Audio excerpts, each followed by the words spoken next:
Many cities are dealing with the division of police and community, and we want to give you some perspective from many voices with many different experiences. Alicia Nieves is part of our team exploring policing in America for our show The Race, airing this weekend. And she spoke with a former NYPD detective who shared what it's like to speak up about injustices. My name is Detective Waller, and I wore this uniform for close to 22 years.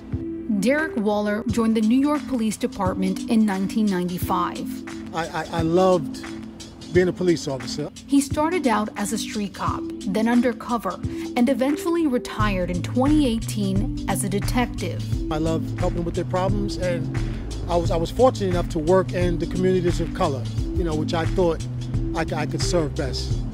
While he loved being a police officer, there were some things about the job he didn't agree with. Police department is basically a business. It's a business like you work at Macy's, you got to sell. You come to work, you're a police officer, you got to bring in bodies. Let's say you have your company commander of your precinct. He basically gets promoted depending on how many arrests he gets. Waller says he saw some officers over-policing, especially in communities of color, for the purpose of promotions, higher pay, or because of pressure to fill unofficial arrest quotas.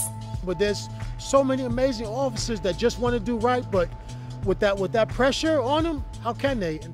Detective Waller spent the last few years of his career at this precinct and says it was here where he learned firsthand why it's so difficult for many officers to speak up when they see another officer potentially doing something wrong or when they see potential problems with the department's policing. A lot of officers, they want to speak out, but they're so afraid of the retaliation. Waller spoke out publicly about police officers being pressured to fill arrest quotas.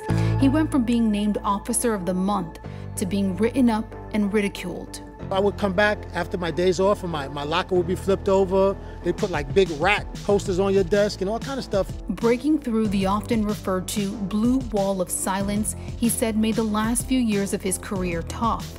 But he still left the job hopeful that improvements with policing could come. Because above all, there are many officers who love the job, and they are good officers. Many, more than not.